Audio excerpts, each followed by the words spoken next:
हे class 9 कैसे हैं आप लोग। उम्मीद करती हूँ आप सभी प्यारे बच्चे स्वस्थ होंगे और मस्त होंगे। तो बच्चों देखा आपने कैसे पूरा साल चुटकी बजाते निकल गया है और हम वापस से वहीं पर ही खड़े हुए हैं। और अगेन क्वेश्चन वही है कि क्या हम 95% मार्क्स ला पाएंगे। अब आप जरा सोचो बेटा, अगर क्लास 9th में ये हालत है तो अगर आप सेम स्पीड सेम गलतियों के साथ आगे बढ़ते हो तो इस टाइम पर क्लास 10th पे कितनी सारी प्रॉब्लम्स आने वाली है। आपको पता है क्लास 10th और क्लास 12th के बच्चे जो कि बोर्ड एग्जाम देने वाले हैं उनके लिए आखिरी 30 दिन कितने ज्यादा इंपॉर्टेंट है। और यही आखिरी 30 दिन आपकी जो है ना जिंदगी भर के लिए एक रिपोर्ट तैयार करते हैं और उस मार्कशीट से पूरी दुनिया आपको जज कर रही होती है।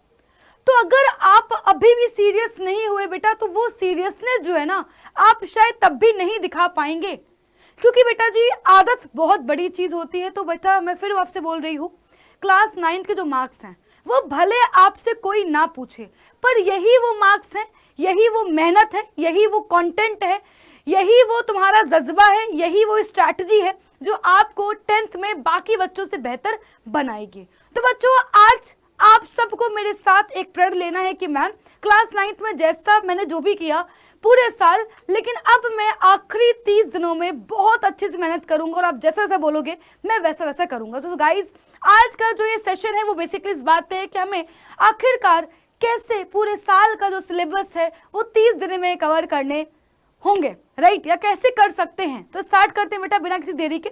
सबसे पहली चीज तो ये है कि आप सबके एग्जाम्स अभी होने वाले होंगे अगले 1 महीने में। सो गाइस अगले 1 महीने में आप सबके जो एग्जाम्स होंगे उनमें आपको टारगेट वही रखना है कि मुझे 95% अचीव करना है, क्योंकि बच्चा जब आपके अंदर भूख होती है ना टॉपर बनने की, तभी आप क्लास 10th में वो कॉन्फिडेंस वो ऑरा लेकर जाते हो, वरना फिर आपकी वही सोच रहेगी यार ठीक कोई नहीं है ना, आ जाए 80% 85%। बट जब आपके अंदर वो होड़ रहती है क्या नहीं मुझे बाकियों से बहुत ऊपर उठना है, तब शायद है कि आप अलग एक्शंस भी ले रहे होते हो। तो बच्चों आपको अभी भी क्या करना है, टारगेट 95% का रखना है। और ये जो आप स्ट्रैटेजी बनाएंगे इस 1 महीने में जो आप मेहनत करेंगे, यकीन मानिए यही मेहनत आपके साथ जाएगी 1 महीने बाद क्लास 10th में। तो सबसे बड़ी चीज तो ये है कि आप सभी को एक टारगेट लेके चलना है कि एनी हाउ आप फरवरी एंड और मार्च स्टार्टिंग से हम क्या करेंगे 10th की पढ़ाई स्टार्ट कर देंगे। और आपको पता है कि Doubtnut class 10th Hindi medium channel है जहां पर आपके टीचर्स पूरे साल आपको 10th में धुरंधर बनाने वाले हैं और टॉपर बनने की पूरी तैयारी यहां पर होने वाली है। तो बच्चों अब बात आती है कि हमें अब क्या करना चाहिए। बेटा पहली चीज तो ये है कि क्या लग रहा है आपको कि मैं सिर्फ और सिर्फ 14 घंटे पढ़ने के लिए बोलूंगी, नहीं, ऐसा बिल्कुल भी नहीं कि आप 14 घंटे जो है किल बैठ के पढ़ाई करो। आपको बेटा पढ़ाई करने हैं बेटा जी एवरेज 6 to 8 आवर्स ही, लेकिन इन 6 से 8 घंटों में आपके पास फोन नहीं होना चाहिए। इन 6 से 8 घंटों में आपके पास ऐसा नहीं होना चाहिए कि यार आप बैठे हो किताबों के सामने, मन कहीं और है दिमाग कहीं और है। दूसरी चीज ये है, कोई आपको मना नहीं कर रहा है कि आप मोबाइल मत चलाओ, आप खेलकूद मत करो, बट आपके पास प्रॉपर टाइम होना चाहिए कि अगर मैंने 1 घंटे फोन चला लिया है तो अब मैं पिछले 5 घंटे है ना सिर्फ और सिर्फ पढ़ाई को दूंगा, या मैं मॉर्निंग उठ जाऊंगा, मैं मॉर्निंग में सिर्फ और सिर्फ लर्न करूंगा, लेकिन मैं मॉर्निंग में कोई फोन नहीं उठाऊंगा। तो बेटा पहली चीज तो ये है कि थोड़ा सा अपने दिन को एनालाइज करो कि आप दिन में कितने घंटे फोन चला रहे हो। कई बार ऐसा होता है कि हम बैठते हैं पढ़ने के लिए 1 घंटे और हमारे दिमाग में रहता है अब तो अभी तुमने पढ़ाई था, और 1 घंटे की पढ़ाई के बाद हम 3 घंटे फोन चलाते हैं। कोई मतलब नहीं उस 1 घंटे की पढ़ाई का, सब बर्बाद कर दिया आपने। तो बेटा एनालाइज करो। बेटा दूसरी चीज ये है, मैं आपको कुछ टिप्स दूंगी।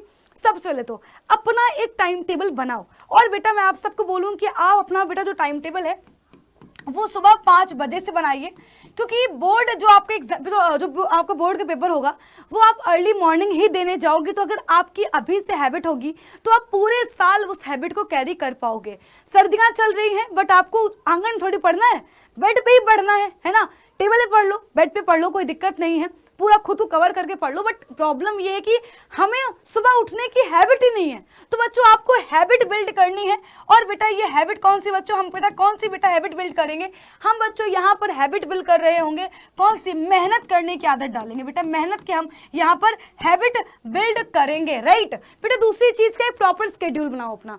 अगर आपको लग रहा है कि नहीं यार मैं रात के 10 बजे के बाद पढ़ूंगा तो पढ़ो, नहीं तो अगर आपके स्केड्यूल में है कि नहीं मुझे सुबह 5 बजे उठना है, तो एनी हाउ रात के 10 बजे हम क्या कर जाएंगे, हम सोने चले जाएंगे। तो एक proper schedule, proper time table follow करो बेटा। दूसरी चीज क्या है, सिलेबस टाइम पर खत्म होना बहुत ही इंपॉर्टेंट है। अगर आपका सिलेबस अभी खत्म नहीं हुआ है तो बेटा आपको पता है कि आपके doubt in class 9 Hindi medium channel पर सारे चैप्टर्स के वन शॉट पड़े हुए हैं, जाकर उनको देखो, उनसे तैयारी करो, क्वेश्चन प्रैक्टिस करो और बेटा अपना सिलेबस टाइम पर फिनिश करो। मैं फिर आपसे बोलूंगी अगर कुछ भी नहीं पढ़ा हुआ है तो बेटा आखिरी के 1 महीने में वन शॉट आप देख सकते हैं, राइट। वन शॉट देखिए और बेटा जी आपको पता है कि आपके डेली शाम के 7 बजे प्रैक्टिस क्वेश्चन की क्लास आती है, उनको देखिए, है ना बेटा। दूसरी चीज क्या है बेटा, दूसरी चीज ये है कि आपको खुद के नोट्स बनाने हैं। कई बार हम करते क्या हैं कि दूसरों के नोट्स ले लेते हैं या हमने फोटोकॉपी करवा ली।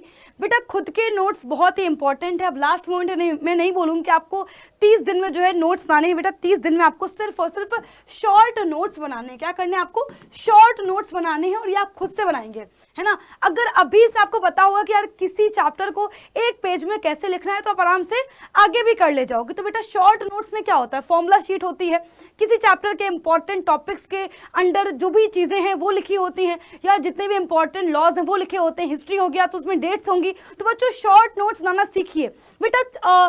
मोस्ट इंपॉर्टेंटली हम करते क्या है, हमें ना आदत नहीं होती, हम ना लिखना नहीं चाहते, क्योंकि हमारी हैबिट क्या है, हमें लगता है कि लिखना है सिर्फ और सिर्फ स्कूल के होमवर्क के लिए।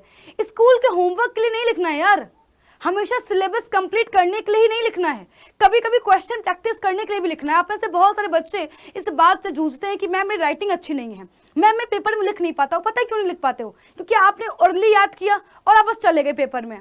कभी क्वेश्चन को आप खुद से कॉपी लगा के देखो ना, कभी हिंदी के जो क्वेश्चंस हैं आप उनको खुद से लिखकर देखो ना यार।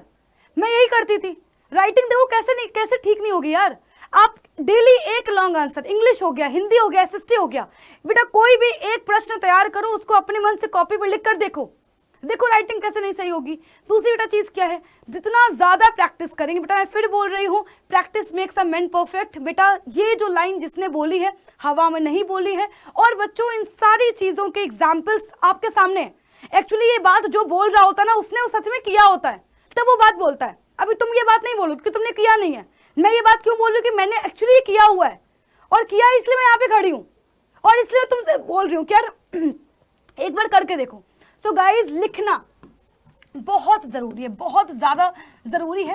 रिवीजन करने के लिए बेटा क्या करोगे, बेटा रिवीजन करने के लिए क्या करोगे, अपना जो है कॉपी के जो नोट्स है, नोट्स उठाओ, उनको याद करो, तैयार करो। रात पे सोने से पहले एक बार ऐसे ही समअप कर लिया कि हाँ ये पढ़ा था, एक बार जो है ओरल, है ना, किसी को सुना दो, मम्मी को सुना दो। मेरी मम्मी को नहीं पता था, लेकिन तभी मैं मम्मी से बोलती थी तुम सुनती रहो, बस कल सुनती रहो।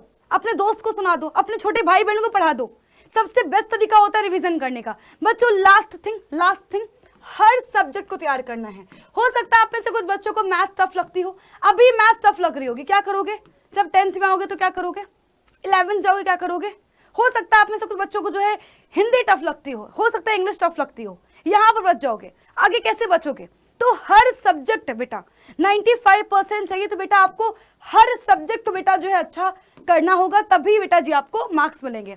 हर सब्जेक्ट बेटा अपने आप में 100 मार्क्स रखे हुए हैं, तो आपको करना क्या है, हर सब्जेक्ट को अच्छे से पढ़ना है। जो लर्निंग सब्जेक्ट्स हैं उनको मॉर्निंग में उठ के पढ़ो, है ना। बाकी बेटा जो मैथ्स हो गया, साइंस हो गया, उनकी प्रैक्टिस आपको बार बार करनी है। रात में प्रैक्टिस करो, दिन में प्रैक्टिस करो। सो गाइज यही बेटा वो टिप्स हैं जो हर टॉपर फॉलो करता है। इसके अलावा ऐसा कुछ भी नहीं है कि तो तुम सोच रहे हो नहीं मैम कुछ नया बताएंगी, सबने यही किया हुआ है। लेकिन लिटरली ये जिसने किया हुआ है वही टॉपर बनता है। तो अब आपके ऊपर है कि आप इनमें से कितना करते हो। सो गाइज बाकी अगर कोई प्रॉब्लम है तो आप कमेंट जरूर करिएगा, मैं आप तक बेटा जो है उस प्रॉब्लम का सॉल्यूशन लेकर जरूर आऊंगी। तो उम्मीद करती हूँ कि आप इन आखिरी 30 दिनों में खुद का बेस्ट देंगे और 95% के लिए अग्रसर होकर के तैयारी करेंगे। सो गाइज मिलते हैं क्लास में, bye bye and guys take care.